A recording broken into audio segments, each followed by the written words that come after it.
Hello friends, welcome to my YouTube channel Ninja Study Motivation. दोस्तों, आपका comment था कि हमारा जो सीटेट 2022 वाला एग्ज़ाम है वो कब होगा और किस तरह हम तैयारी करें। आज उसी पर जो भी आपके डाउट्स हैं कंप्लीट हो जाएंगे। देखो, मैं आपको बता दूं, जो आपका सीटेट का जो नोटिफिकेशन है वो आपके लिए अप्रैल में देखने के लिए मिलेगा।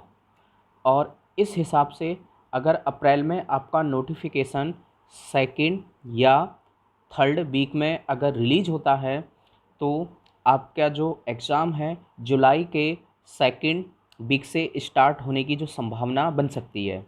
लेकिन सबसे पहली बात कि जो हमारी प्राथमिक शिक्षक भर्ती है, क्या तब तक जो हमारा सीटेट 2022 वाला है इसका क्या रिज़ल्ट आ जाएगा। सबसे कॉमन जो डाउट्स है मेरे स्टूडेंट के लिए जो सीटेट और यूपीटेट क्वालिफाई नहीं कर पाए हैं उनके लिए।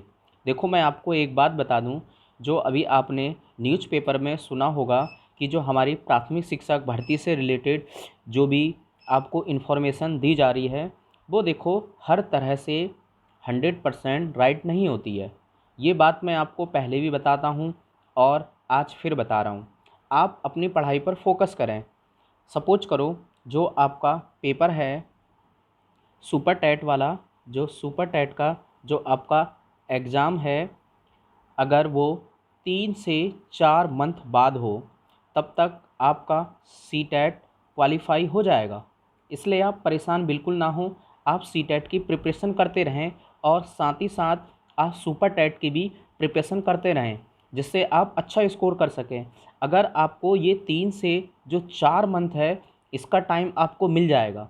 आप ये मान के चलें, अभी संदीप सिंह उनके जितने भी अभी इंटरव्यू में देखा था मैंने, उन्होंने अभी प्राथमिक शिक्षक भर्ती से रिलेटेड किसी भी तरह का कोई बयान नहीं दिया है। मैंने आपको एक बात और बताई थी, जब तक जितने भी हमारे जो पुराने मैटर हैं प्राथमिक शिक्षक भर्ती से रिलेटेड जब तक वो कंप्लीट नहीं होंगे तब तक कोई भी नई वैकेंसी नहीं आएगी। और आपको एक बात और बता दूं कि भर्ती की प्रक्रिया में जो 100 डेज का जो हमारे योगी जी ने जो भी कार्यकर्ता हैं और जो भी विभाग हैं कि आप उनके खाली पदों का ब्यौरा मांगें। इसी हिसाब से अगर देखा जाए तो जो हमारे बेसिक विभाग में जो प्राथमिक शिक्षक भर्ती के जो पद हैं उनका भी ब्यौरा मांगा जाएगा। जब हर डिपार्टमेंट से ब्यौरा मांगा जा रहा है तो इस हिसाब से हमारे बेसिक विभाग का भी ब्यौरा मांगा जाए, क्योंकि उससे हमें ये पता चल जाएगा। क्योंकि अभी आप ये मान के चलें कि जो भी एग्ज़ाम हैं फर्स्ट क्लास से 8th क्लास तक के वो एग्ज़ाम कंप्लीट हो गए हैं सरकारी स्कूलों में, आप सभी को पता है। और उनका जो रिज़ल्ट है 31 मार्च तक उनका जो रिज़ल्ट है वो भी डिक्लेयर कर दिया जाएगा, मतलब कॉपी वॉपी वगैरह चेक करके।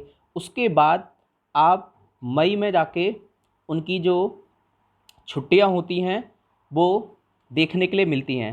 तो अभी ये मान के चलिए मई जून जुलाई, जुलाई से आपका जो भी है प्रक्रिया को आगे बढ़ाया जाएगा। मतलब न्यू जो स्टूडेंट होंगे, बच्चे होंगे, वो भी कुछ एडमिशन लेंगे और कितने एडमिशन किस विद्यालय में अनुपात के हिसाब से वो भी डाटा जो हमारे नए शिक्षा विभाग के मंत्री हैं वो इस चीज़ को बड़े ध्यान से देखेंगे। जब इन चीज़ों को देखा जाएगा तो आप ये मान के चलिए कि जो भी टाइम है प्राथमिक शिक्षक भर्ती के लिए अभी उसमें टाइम लगेगा। और जिस तरह से पूरा डाटा कलेक्ट होने के बाद उस पर ये देखा जाएगा कि हमारे पास किस रेशियो में स्टूडेंट और टीचर का अनुपात है और किस आधार पे हमें कितने पदों पर वैकेंसी निकालनी चाहिए, तब वैकेंसी निकलेगी। इसलिए आप बिल्कुल परेशान ना हो।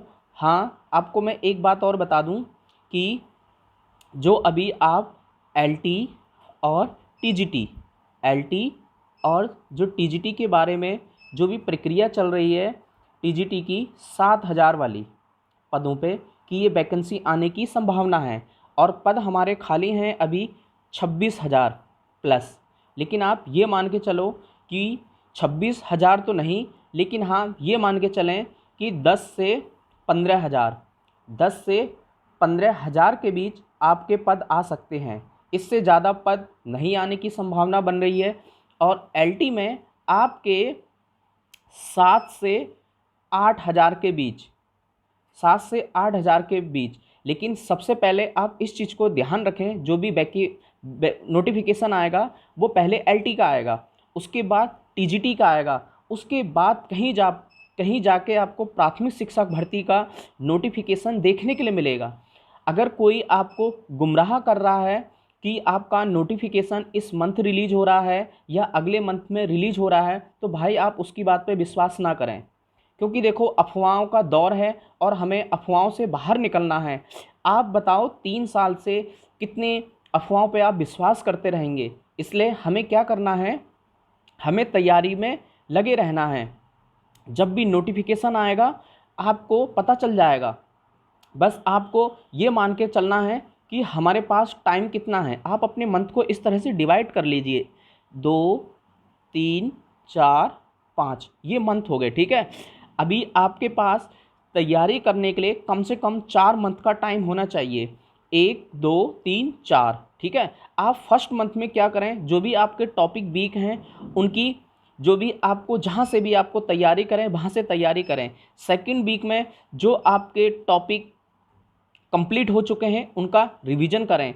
और जो आपका थर्ड वीक है, जितना भी आपने आज तक पढ़ा और जो आप जानते हैं उस पर और अच्छी जो कमांड है उसको हासिल करें। और चौथे वीक में आप इस चीज़ का रिवीजन करें, क्योंकि आपके पास ये मान के चलो अप्रैल से लेकर अप्रैल, मई, जून, जुलाई तक आपकी बहुत अच्छी प्रिपरेशन हो जाएगी। क्योंकि देखो इस साल जो सुपर टेट के जो फॉर्म भरे जाएंगे, आप मान के चलो 10 से 12 लाख जो हमारे भाई बहन हैं वो आवेदन करेंगे।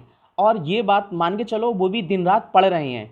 इसमें से 2 लाख स्टूडेंट ऐसे होंगे जो दिन रात अभी पढ़ाई में फोकस है उनका, उनको सिर्फ एक सीट कंफर्म करनी है। चाहे अगली साल क्या पता वैकेंसी आए या ना आए, उन्हें अपनी सीट को पूरा पक्का करना है। इसलिए आप देखो, आप इधर उधर की बातों पे अपने आप को डीमोटिवेट ना करें, आप तैयारी में लग जाएं, क्योंकि तैयारी करने से आपका ही फ़ायदा होगा। अगर आप वैकेंसी जल्दी आ गई तो भी आपको बेनिफिट है, और वैकेंसी लेट आई तो भी आपको फ़ायदा होगा। इसलिए आप पढ़ाई में बिल्कुल लगे रहें। और जो मेरे भाई बहन सीटेट की तैयारी कर रहे हैं वो बिल्कुल हताश ना हो। जो आपका नोटिफिकेशन है 2022 वाला, वो आपको बहुत जल्दी देखने के लिए मिलेगा। देखो, आप अगर मेरी इन्फॉर्मेशन आपको अच्छी लगी तो आप मेरे इस चैनल को लाइक कर सकते हैं और सब्सक्राइब कर सकते हैं। इसलिए आप मेरे इस चैनल को लाइक करें और सब्सक्राइब करें, ताकि मेरी आने वाली वीडियो सबसे पहले आपको मिल सके। और साथ ही साथ इस चैनल पर मैं आपके लिए सुपर टेट की जो हमारी करंट है उसकी क्लासें, और साथ ही साथ आपकी जो मैथ्स है और जो आपकी रीजनिंग है, इन सब पर मैंने वीडियो बनानी शुरू कर दी है। इसलिए आप मेरे इस चैनल को सब्सक्राइब कर लें। देखो, सब्सक्राइब करने से आपका ही फ़ायदा होगा और आप अच्छा स्कोर करके औरों से 4 कदम आगे रहेंगे। और आप बिल्कुल परेशान ना हो, अपनी तैयारी में लगे रहें। जय हिंद, जय भारत, वंदे मातरम।